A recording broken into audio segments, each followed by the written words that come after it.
ما خلصنا الدرس الثاني يا حبايب قلبي يا دكاتره ويا اطباء ان شاء الله يا رب، طب الازهر ودكاتره ومهندسين الازهر ان شاء الله، خليكم معايا. اولى اعدادي الفقه بعد ما خلصنا الدرس الاول والثاني. بصوا بقى، قلت لكم كذا مره ان الاسئله دي لو انتم عايزين تحلوها ابعتوا لي بس في صندوق الوصف، انا ان شاء الله ابعت لكم الاسئله وانزل لكم فيديوهات مخصوصه. هنخش بقى على الدرس الثالث الجميل ده اللي هو فصل في بيان ما يحرم استعماله من الاواني وما يجوز. بص بقى، انا هلخص لك كل الصفحه دي في كلمتين اتنين. حكم استعمال اواني الذهب والفضه، وقول لي الدليل بس، ده اللي انا عايزاه. هقول لو انت تستعملها لغير ضروره حرام. زي مثلا واحد ممثل معاه فلوس كتيره وراح اشتري حوض ذهب، كرسي ذهب، اقول له لا. طبق ذهب، معلقه ذهب، لا، كل ده حرام. يبقى تستخدمها في غير ضروري يبقى حرام. الدين النبي قال ايه عليه الصلاه والسلام؟ صلى الله عليه وسلم قال ايه؟ لا تشربوا في آنية الذهب والفضة ولا تأكلوا في صحاء فيهما. الصفحه اللي هو ايه، مثل الطبق والمعلقه والكوبايه والحاجات دي كلها حرام. يبقى انت من غير ضروره حرام والدليل بتاعك معاك. طب اشمعنى الاخص الاكل والشرب بالذكر؟ ليه قال حرام الاكل والشرب فيها؟ هقول لانهما الغالب في الاستعمال، فغيرهما مثلهما في الايه، في الحرمه. لان اكتر حاجه احنا بنشرب وناكل فيها الاطباق.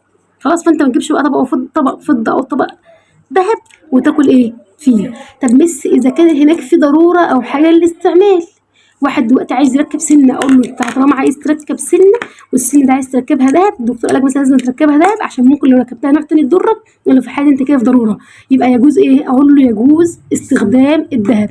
القاعده بتاعتك بتقول الضرورات تبيح المحظورات. يعني ايه؟ يعني سيادتك لما تكون في صحراء عطشان جدا جدا، مفيش ميه حواليك، ممكن تموت لو ما شربتش، اقول له في الحاله دي وقدامك مثلا كاسه خمره او ازازه خمره تشربها عادي خالص، عادي خالص، لان الضرورات تبيح الايه، المحظورات. طالما هتوصل للهلاك يبقى ساعتها اقول له لا، ولا تلقوا ايديكم الايه، التهلكه. فاروح جايه ايه، اروح جايه استخدم الذهب عادي جدا.